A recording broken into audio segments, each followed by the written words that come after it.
always know either too what someone's going through, that you might be walking into a Christmas party, a holiday party, or whatever it is that you're attending, and don't know what someone's going through. That's why it's important, again, to lead with that kind of kindness and give people that grace, because not everyone is going to be open about perhaps what they're dealing with personally. Absolutely. And that's a lesson we can take beyond the holidays too, Yes, right? Like we yes. never know what someone else is going through. Right, And right. people are usually going through something, like life Absolutely. has its challenges. Absolutely. And, that brings up an interesting, one of the topics here regarding the holidays is, people are doing the best that they can. And sometimes the best that they can means that they're establishing boundaries, and they're working hard at that. And boundaries, I always joke, Kris, that people say it's like a dirty word. Don't say boundaries to me, because people think they're automatically, you're like, I'm doing something offensive to you. So that's why you're using that word boundaries with me. And boundaries is not just to protect me, it's to protect you, it's to protect everybody in the situation. It's not a selfish word, I guess I'm trying to say. And so holidays are another really good time to establish those boundaries. And I always say, you can say what you mean without saying it mean. So, I think people think when you say boundaries, it's aggressive. And, it's effective communication. It's being a good listener. It's making an effort to effectively listen without it judging, perhaps, or listening to understand, and deepening that connection with somebody.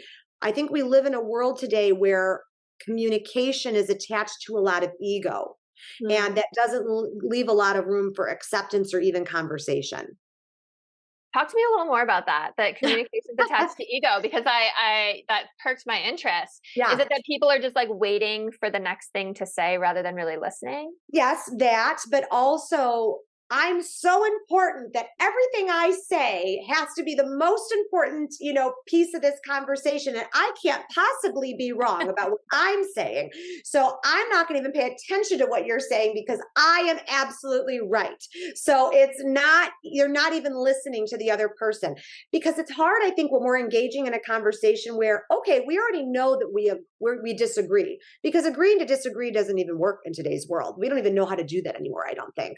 We should. I'd like to get back to that, but I don't think we do. But when that person is so sure of themselves and so cocky, and again, that ego attached to it, where they're not even going to allow that person to share their opinion, and also be able to try and even see it, to even try and see their perspective of it. And I think that there's an art to that. And that's something that we're not doing as well today, where we could still end the conversation agreeing to disagree, but wouldn't it be great if I learned something and you learned something too from this conversation, even if we're still not going to agree, that we're still going to respect each other enough to learn something and hear something. I think that's what I'm talking about when it comes to ego being attached to communication. It has to do with how important you think you are. Right, and I think that just goes back to empathy, right? Mhm, And, like, mhm. to me, empathy is understanding that everyone's life path is just as valid as yours, Yes. right? Everyone's Yes, belief system, everyone's opinions are just as valid as yours are. absolutely. And, the world would be very boring, of course, if we all, thought the same, and, were the same, looked